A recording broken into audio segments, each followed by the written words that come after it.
Pacific Ocean, June 1944. The night was a black mirror stretching to infinity. Inside the steel belly of the USS Tang, 58 men breathed the same stale air, heavy with diesel, oil, and nerves. Red lamps painted their faces in a dim, hellish glow. The engines coughed once, then fell silent. Electric motors hummed as the submarine sank quietly into the dark. Outside, the Pacific swallowed all sound. Only the slow, rhythmic ping of sonar broke the silence, each pulse a heartbeat in the underwater void. Lieutenant Commander Richard O'Kane leaned into the periscope, its glass slick with condensation. Through the murk, faint silhouettes emerged, a Japanese convoy crawling toward Formosa. Freighters, tankers, and an armed destroyer leading the pack. Depth, 60 feet. Torpedoes primed. The crew waited, motionless. In that silence, the ocean itself seemed to hold its breath. For years, Japan had ruled these waters. But tonight, in the invisible war beneath the waves, America's secret navy was preparing to strike. Before the thunder of Pearl Harbor, the submarine arm of the United States Navy was little more than an afterthought, a quiet branch in a service that worshipped battleships. Throughout the 1930s, doctrine favored massive surface engagements, gun duels between steel giants under open skies. Submarines were viewed as scouts, reconnaissance tools to shadow the enemy, not destroy him. Their mission was observation, not offense, but beneath that restraint was untapped potential. The U.S. Navy's submarine force, small and underfunded, trained relentlessly in silence. Operating out of bases from San Diego to Manila, these early crews learned the art of endurance. Months underwater, unseen, unheard. The men of the silent service became a breed apart, engineers, electricians, and warriors in equal measure. Their boats, the pre-war Porpoise, Salmon, and Sargo classes, were marvels of endurance rather than speed or firepower. They could dive to 250 feet, travel 10,000 miles, and stay submerged for hours. But their greatest weapon was stealth, the ability to vanish beneath the waves and strike where the enemy least expected. Still, the idea of submarines as decisive weapons had few believers in Washington. The U.S. war plan, Orange, envisioned surface fleets meeting Japan in a grand, decisive battle somewhere in the Western Pacific. Submarines were merely to soften the enemy's approach, not cripple his logistics. Then came December 7, 1941. Pearl Harbor changed everything. Within 2 hours, the pride of the U.S. Pacific Fleet lay shattered. Battleships burning in shallow water, smoke curling toward the Hawaiian sky. In that chaos, the submarine force, almost untouched, became America's only fleet capable of immediate action. Admiral Chester Nimitz, taking command of a crippled navy, understood what that meant. The war in the Pacific would have to be fought not with might, but with patience. Not with surface guns, but with torpedoes fired from the shadows. For Japan, the attack had been a triumph, but it also lit the fuse of its own undoing. The Empire's strength rested not in its navy alone, but in its lifeline, the merchant ships carrying oil, food, and steel from the territories it had conquered. Without that lifeline, Japan's war machine would starve. And somewhere deep within the Pacific, America's submarines, forgotten, underestimated, and few, were already moving to sever that artery. By early 1942, small wolf packs began patrolling the vast ocean highways stretching from the Dutch East Indies to the Japanese home islands. They struck tankers, transports, and ammunition ships. But success came slowly. The ocean was vast. Intelligence was limited, and the submariners were learning that theory and combat were not the same. They faced a cruel irony. While Japan's navy celebrated its dominance above the waves, America's underwater force was still fighting its own hidden war, not against the enemy yet, but against its own flaws in design and doctrine. Those flaws would soon determine life or death beneath the Pacific. When the first American submarines slipped into combat after Pearl Harbor, their commanders carried one fatal assumption: that their weapons worked. They didn't. The Mark 14 torpedo, the U.S. Navy's standard underwater weapon, was a marvel of theory and a disaster of engineering. It ran too deep, often detonated prematurely, or not at all. Entire patrols ended with perfect firing solutions, direct hits, and no explosions. Crews returned home with stories no one believed. Commanders were accused of poor aim, of nerves, of cowardice. But the truth lay inside the torpedo tubes, a combination of faulty depth sensors, magnetic exploders, and bureaucratic denial.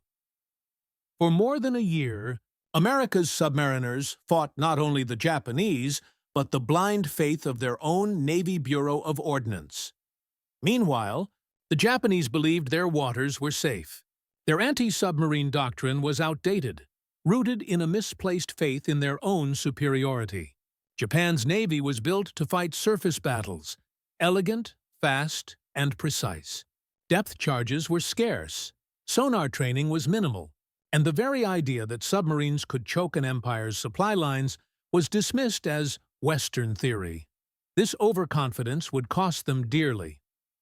In 1942, the U.S. submarine fleet suffered catastrophic losses, not from enemy attacks, but from inefficiency and equipment failure. Dozens of commanders were rotated out, boats were recalled, and strategy was rewritten. The ocean itself became their enemy.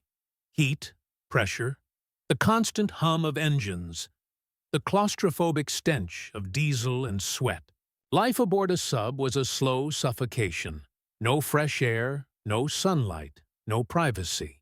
Every sound could betray them. Every mistake could crush them 100 meters below. But adversity breeds adaptation. By mid-1943, the silent service began to evolve. New commanders, men like Charles Lockwood and Richard O'Kane, demanded results and reformed tactics. They ignored rigid doctrine, embraced risk, and turned submarines into roaming hunters.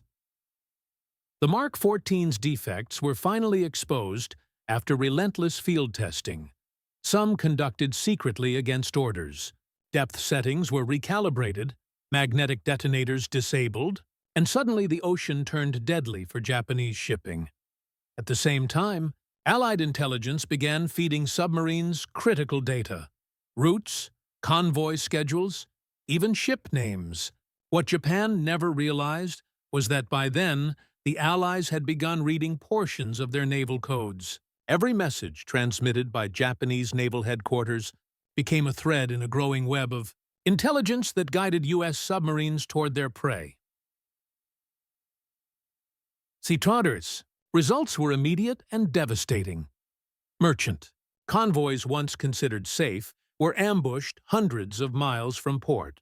Tankers carrying vital oil from Borneo disappeared in flames. Freighters loaded with rice, ammunition, or steel simply never arrived. Still, Japan remained largely unaware. Their naval command continued to view the submarine threat as minor, an inconvenience, not an existential danger. After all, the Pacific was vast. Surely no small fleet of underwater raiders could strangle an empire that stretched from China to New Guinea. But beneath that illusion, the numbers were already turning fatal. By late 1943, Japanese merchant losses began exceeding ship production. Their fuel reserves plummeted. Tankers couldn't reach refineries. Factories slowed. The empire's war machine, its planes, ships, and tanks, began running on fumes.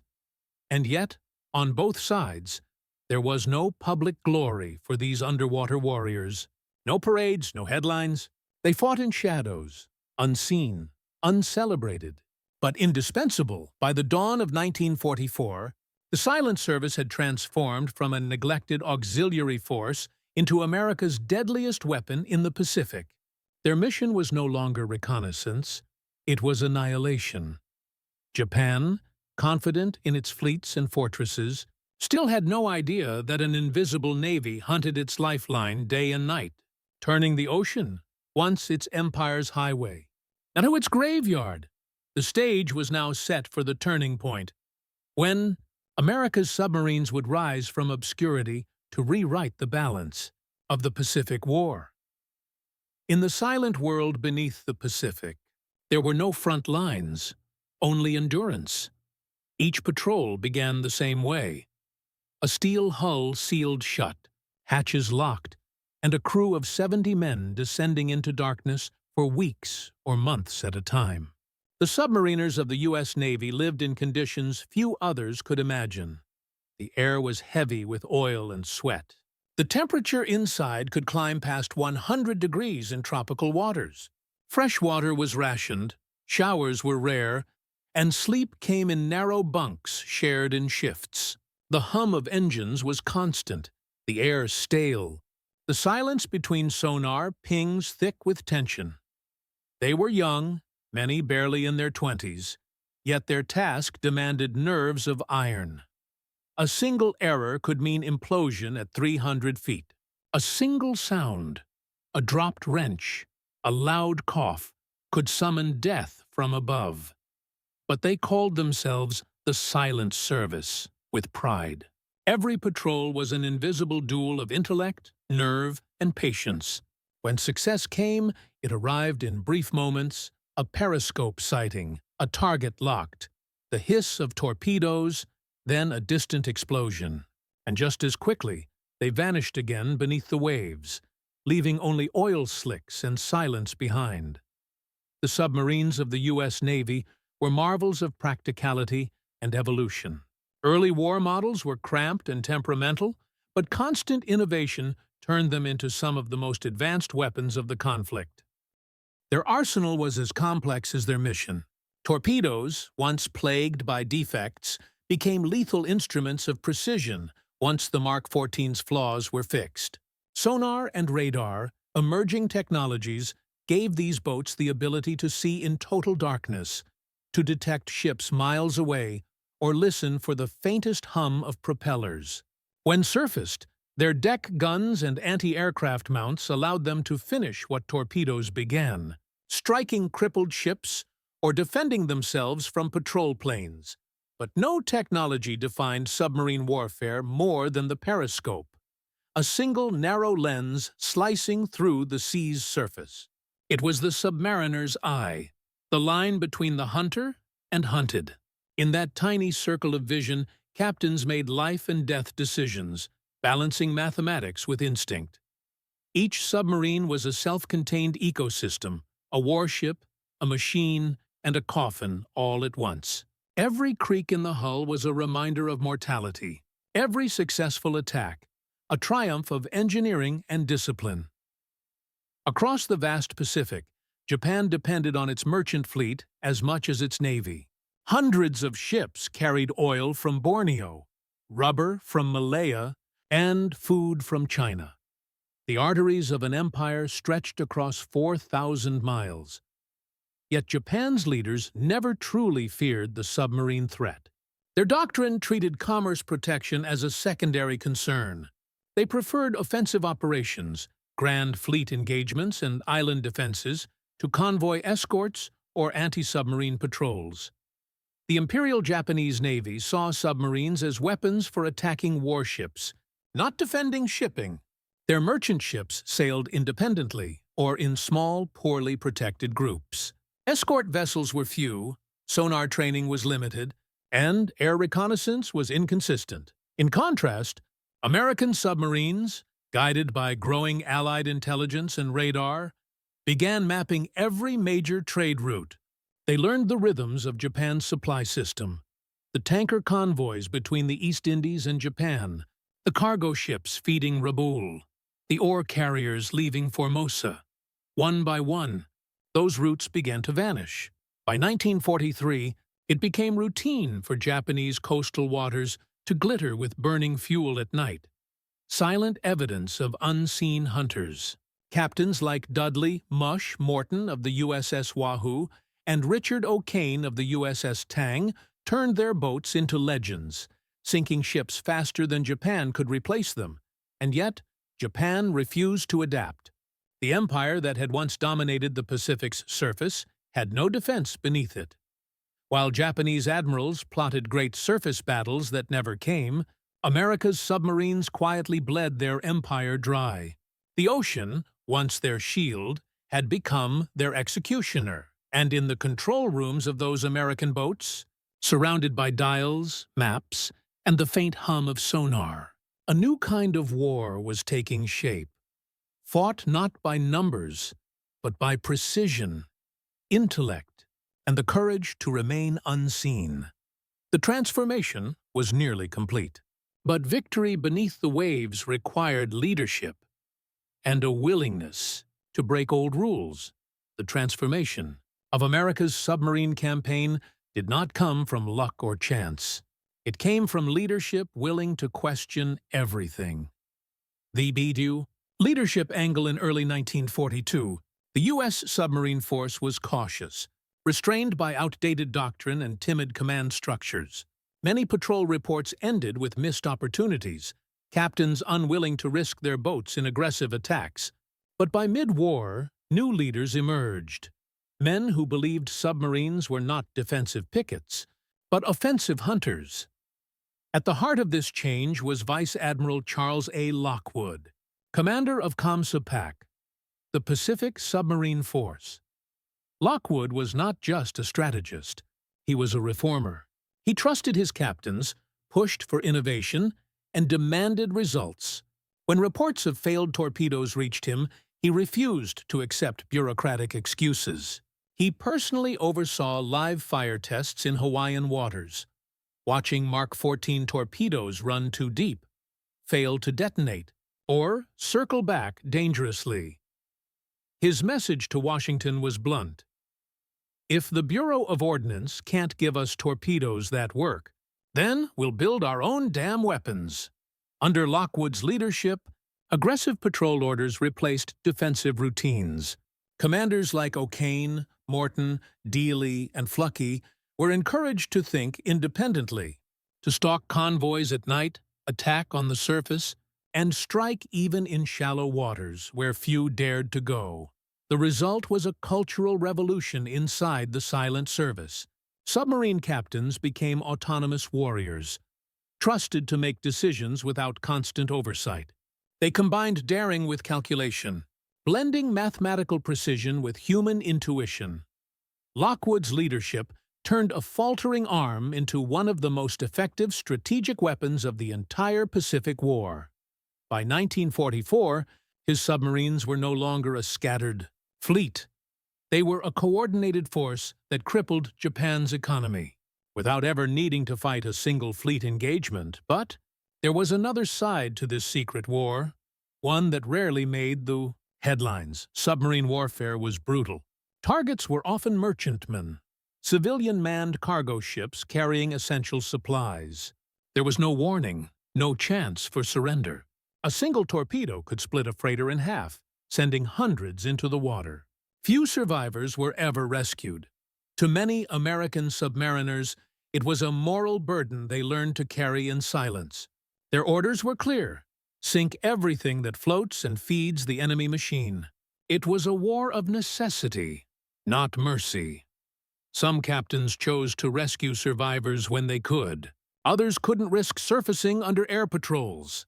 In one rare act of compassion, the crew of USS Queenfish pulled Japanese sailors from the water, only to watch them die of exposure days later, deep in the Pacific. The moral weight of such decisions lingered long after the war ended. But history's verdict was complex. America's submarine campaign, however merciless, shortened the war dramatically. It starved Japan's industry, grounded its planes, and left its navy without oil. What began as an unseen offensive ended as a grim necessity, a demonstration of how total war erases the boundaries between strategy and humanity. The submariners knew this. Many never spoke about it afterward, Their silence was not secrecy. It was memory preserved in respect. By 1944, submarine warfare had evolved into a science, a choreography of timing, coordination, and intelligence. For the first time, Wolfpack tactics, borrowed from the German Kriegsmarine, were adapted for the Pacific. Groups of 3 or 4 submarines patrolled together, coordinated through encrypted radio signals, striking convoys with synchronized attacks. Each captain became both predator and tactician, moving through vast zones guided by a new ally: intelligence. The Fleet Radio Unit Pacific, FRUPAC, and Station Hypo, America's code-breaking centers, decrypted Japanese naval traffic. Submarines were no longer blind hunters. They sailed with foresight. When decoded messages revealed convoy departures or tanker routes, submarines were silently redirected to intercept.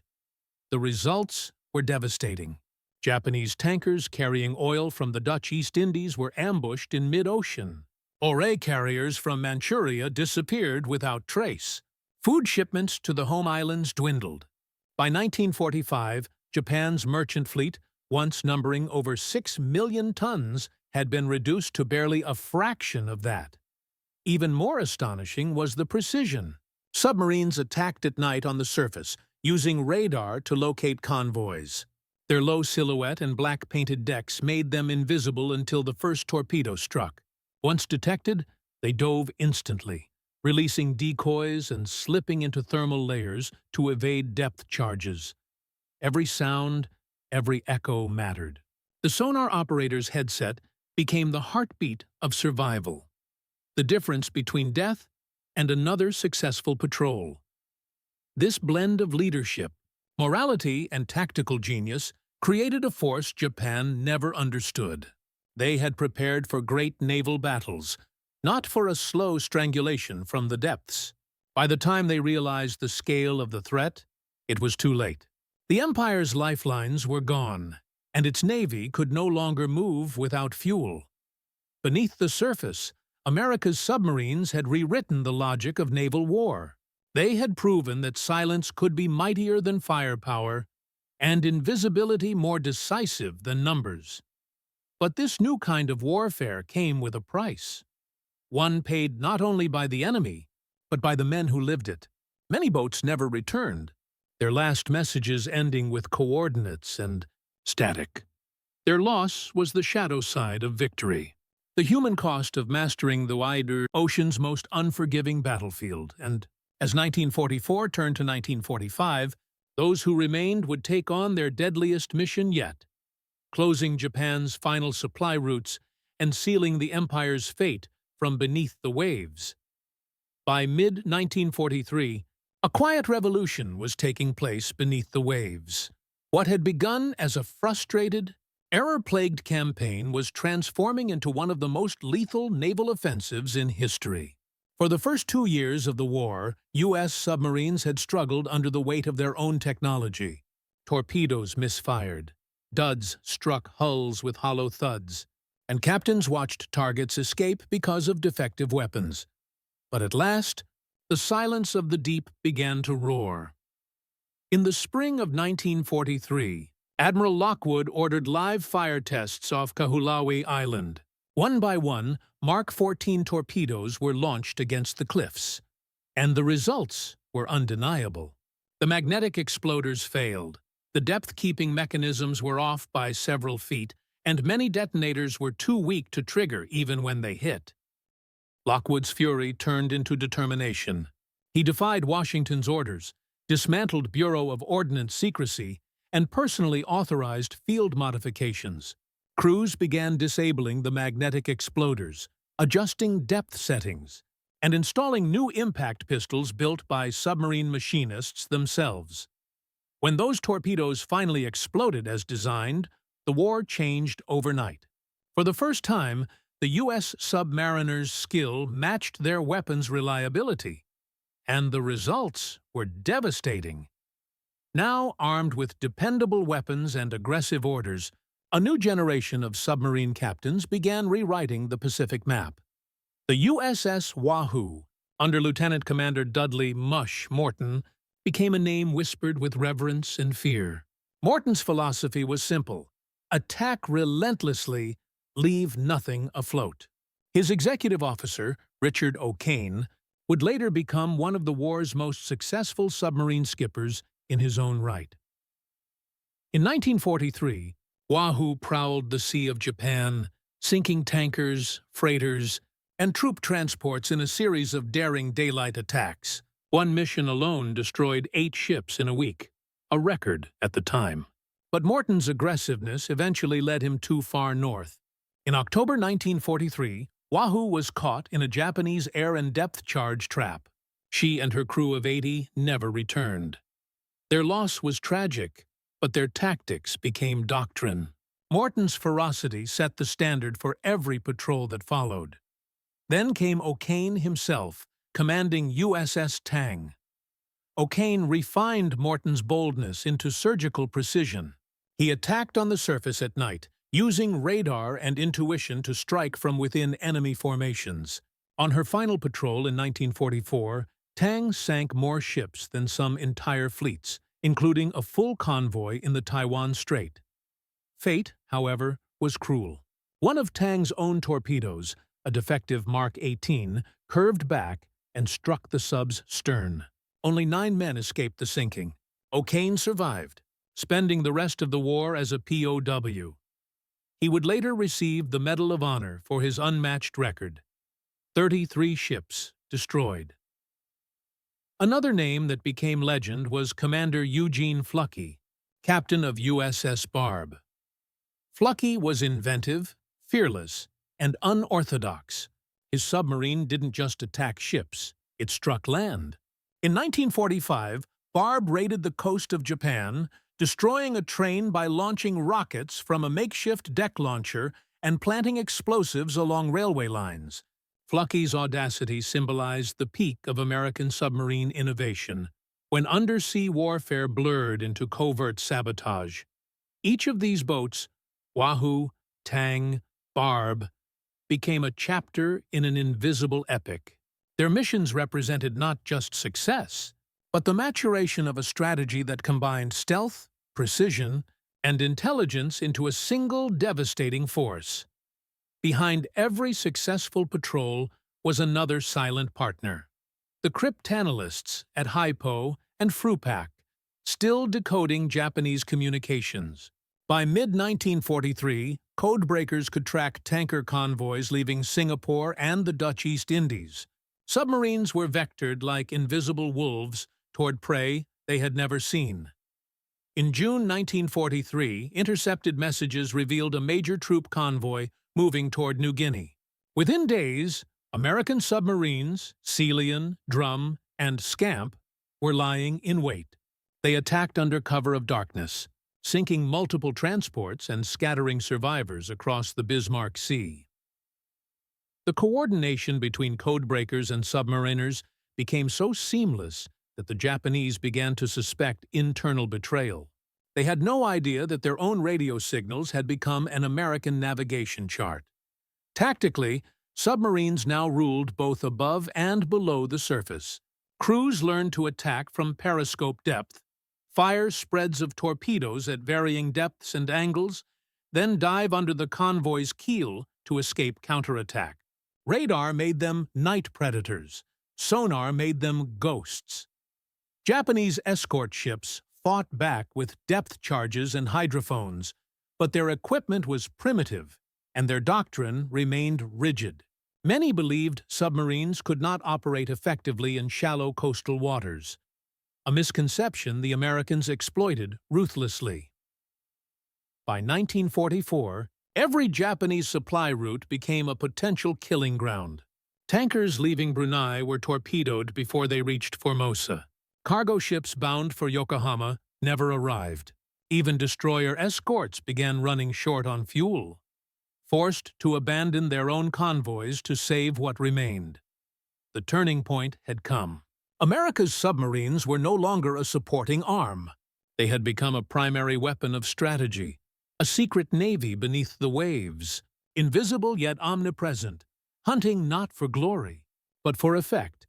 In just over 2 years, the Silent Service had evolved from a frustrated experiment into the single most effective weapon in the Pacific.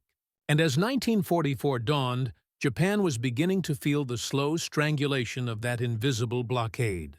Factories starved for fuel, ships lay idle in port, and even the Imperial Navy, once the world's third largest, was running out of motion.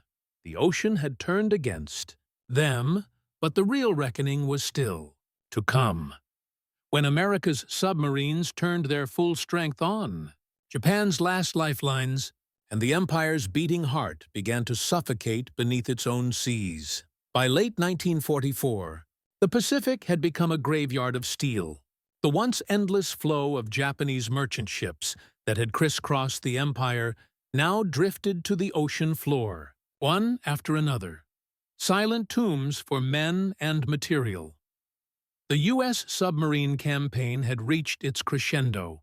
Every patrol was now part of a coordinated offensive that extended from the South China Sea to the waters of Japan itself. An invisible blockade that no admiral had ever formally declared, yet one that was destroying an empire more effectively than any bomb. Japan's war machine was built on movement: oil from Borneo, rubber from Malaya, tin, bauxite, and coal from the Dutch East Indies. Without these lifelines, even the most powerful fleet became nothing but metal and memory. By 1944, U.S. submarines were sinking over half of all Japanese merchant tonnage every month. In the first months of the war, Japan had possessed nearly 6 million tons of shipping. By 1945, less than a quarter of that remained afloat, and much of it was trapped in port for lack of fuel. Convoys that once sailed with confidence now traveled under constant fear. Every sonar ping could mean death. Every calm sea might conceal an unseen hunter. The ocean, once Japan's empire highway, had become its executioner. Submarines began targeting tankers with surgical intent. Each sunk oiler meant more planes grounded, more ships immobile. Factories on the home islands began to slow, then stop. Power shortages spread. Cities faced rationing not from Allied bombing, but from empty fuel reserves. In early 1944, Admiral Charles Lockwood, now commander of all U.S. submarines in the Pacific, launched Operation Barney, a bold initiative to send boats directly into the Sea of Japan. For years, it had been considered too dangerous, shallow, narrow, and heavily mined. But Lockwood believed Japan's last remaining lifelines ran there, between Korea and the home islands. He called his volunteers the Hellcats. 7 submarines slipped into the minefields through a secret channel charted by underwater reconnaissance. Inside the Sea of Japan, chaos unfolded. Convoys burned from end to end. Oil slicks spread for miles. The Hellcats destroyed over 25 ships in less than 2 weeks and returned home nearly unscathed. It was a symbolic strike, a message to Tokyo that nowhere was safe anymore. Even within the empire's own waters, America's invisible navy moved freely. The merchant fleet wasn't the only victim. The Imperial Navy itself was bleeding to death, not in battle but from attrition. Without oil, ships couldn't sail. Without tankers, aircraft carriers became useless. In some cases, destroyers were moored to serve as floating batteries, their fuel reserves drained for the larger ships that could still move. By the time of the Battle of Leyte Gulf in October 1944, Japan could barely assemble enough fuel for one final fleet engagement. That battle, the largest naval encounter in history, ended with Japan's surface power effectively destroyed. What few ships remained afterward were trapped by the submarine blockade. Even if new ships could be built, they couldn't be fueled. Even if new crews were trained, they had nowhere to go. In Tokyo, the silence of harbors spoke louder than bombs. The irony was striking. While carrier pilots and bomber crews received the headlines, the submariners remained largely unknown. They fought alone, unseen, and often uncelebrated. A single mistake meant instant death. and there were no rescue missions beneath the sea. 1 in 5 U.S. submariners would never return, the highest casualty rate of any American military branch in the war. Yet their contribution was decisive. Though they made up less than 2% of the U.S. Navy, they destroyed over 55% of Japan's merchant tonnage and 30% of its warships. The entire strategy of the Pacific shifted around their success. While fleets and air forces took the headlines, it was the submarine service, the silent service, that quietly brought Japan to its knees long before the atomic bomb fell. Chantutidern. By mid-1945, Japan's oil imports had collapsed by over 95%. Trains stopped, trucks rusted, warships were stripped of metal for scrap. Even the kamikaze planes, symbols of desperation, often lacked fuel for training flights. The once proud merchant fleet was gone. In ports from Yokohama to Moji, the remains of cargo ships lay half submerged, twisted, and blackened by fire. The Pacific was no longer a sea of empire. It was a mass grave of ambition. And still, Japan's leaders didn't fully understand why it was happening. They blamed air raids, weather, bad luck, but not the invisible hunters beneath the waves. To them, submarine warfare remained a minor nuisance, not the central catastrophe it truly was. Even as peace approached, the submarines continued to strike. In July 1945, USS Barb conducted one of the last patrols off Japan's coast, sinking a coastal freighter before launching a rocket barrage against shore installations. Days later, USS Cod, USS Queenfish, and others prowled for survivors of the sinking empire, ensuring that no new supply lines could ever form again. By the time Japan surrendered on August 15, 1945, the silent service had done the impossible. They had defeated a nation not by invasion, but by deprivation. They had waged war not with numbers, but with patience, and with silence. The Pacific War's greatest paradox was now complete.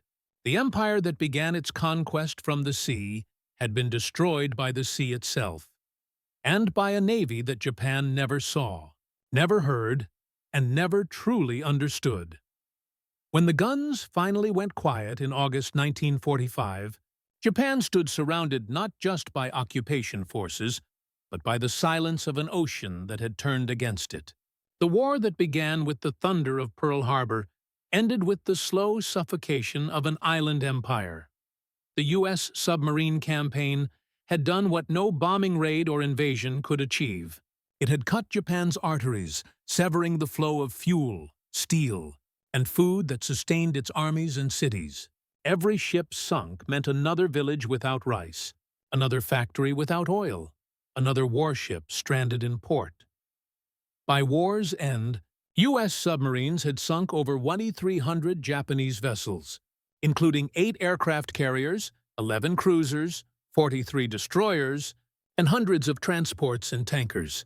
More than 5 million tons of shipping had been sent to the bottom. The result was economic collapse on a scale no one in Tokyo had foreseen. Factories across Honshu went dark. Civilian trains stopped running for lack of coal. Fishing fleets rotted at their moorings. Even basic food distribution broke down, leading to widespread malnutrition. When Japan surrendered, its strategic reserves of oil could barely sustain another 3 weeks of war. The submarines had achieved what air raids could not. They had rendered the Imperial Navy immobile and the Empire uninhabitable. What bombers destroyed in cities, the submarines destroyed in spirit. Yet few outside the naval service understood this silent victory. For much of the war, the submarine campaign had remained a classified subject, overshadowed by the dramatic carrier battles and the island-hopping campaigns across the Pacific. The men who had fought in steel tubes hundreds of feet below the surface were rarely mentioned in newspapers. Their war was invisible by nature.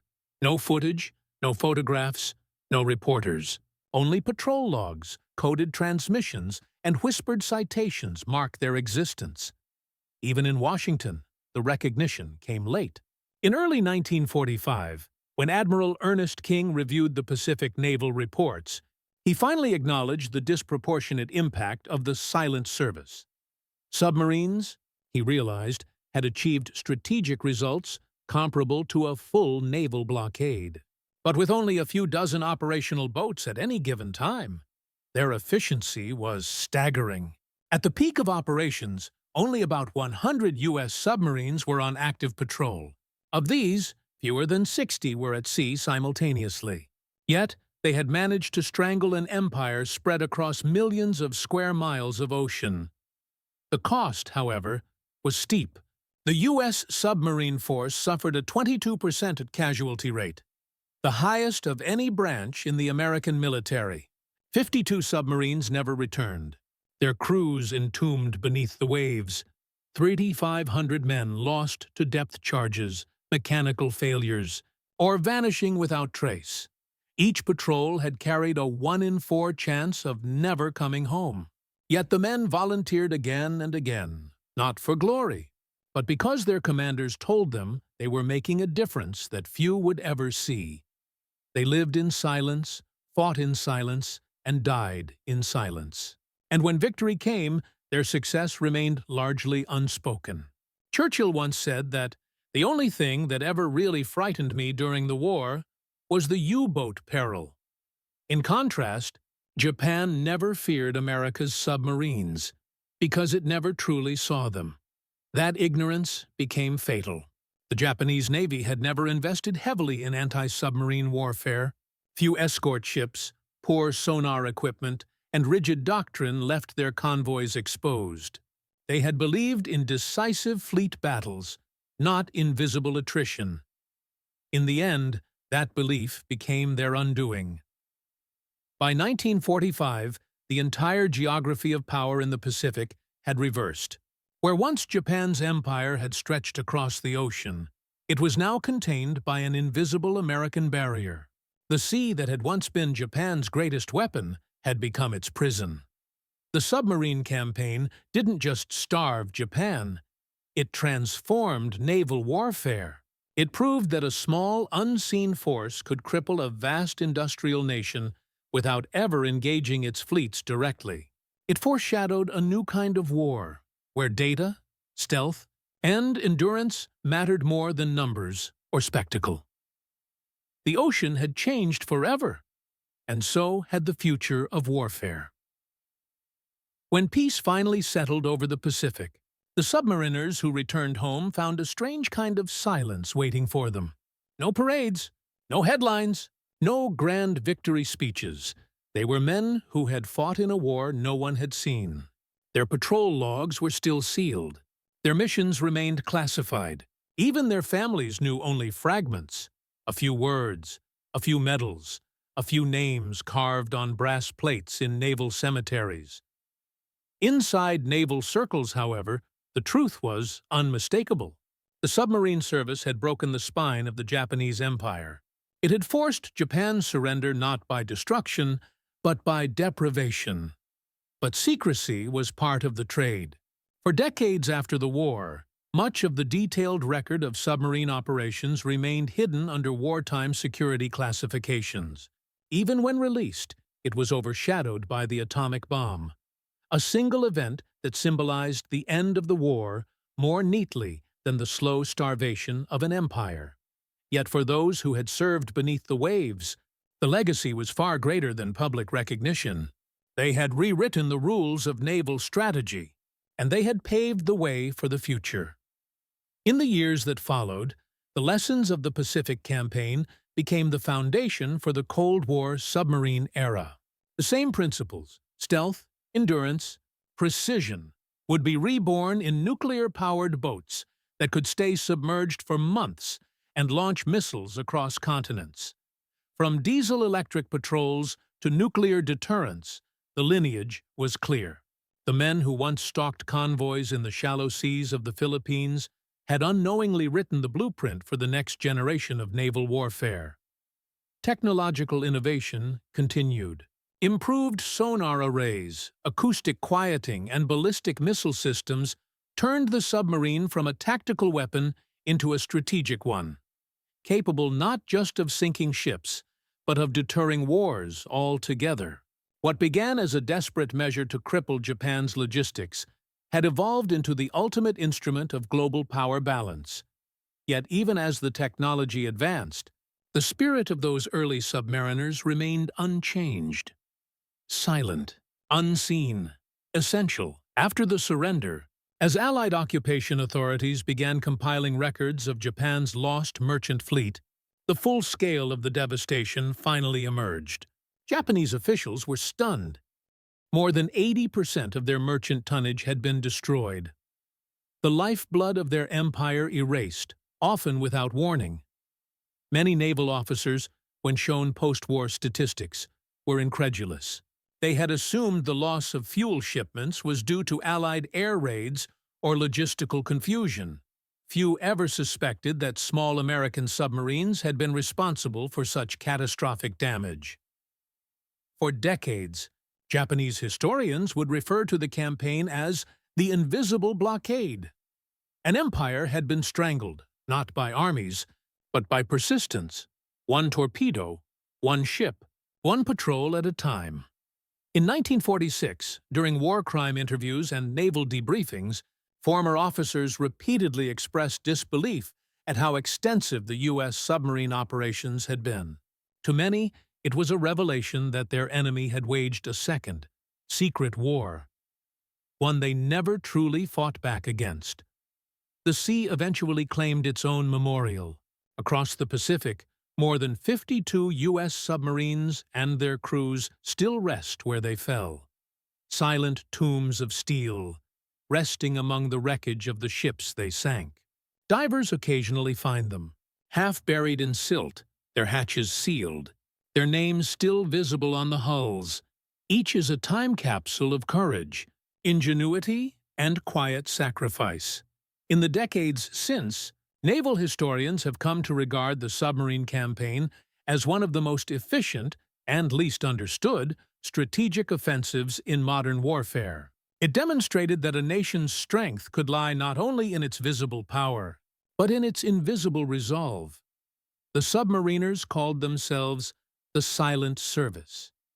In the end, their silence became their legacy and their triumph. And for Japan, it was a truth revealed only when it was far too late. An entire navy had been fighting beneath the waves, and they never knew it was there. Wars are often remembered for their noise, the thunder of artillery, the roar of engines, the cries of men. But some victories are won in silence. In the cold, dark corridors beneath the ocean, intellect replaced spectacle, and patience replaced glory. The submariners of the Pacific waged a war of shadows. One fought not for fame, but for effect. Each patrol was a meditation in discipline, weeks of silence punctuated by moments of violence. Their triumph was not measured in cities taken or flags raised, but in tankers vanished, convoys scattered, and supply lines erased. It was a victory of intellect over arrogance, of calculation over chaos. For Japan, whose empire stretched across vast waters, the ocean had once been a shield. By 1945, it had become a prison. Yet even this triumph carries a quiet weight. Unrestricted submarine warfare blurred the line between soldier and civilian, between strategy and survival.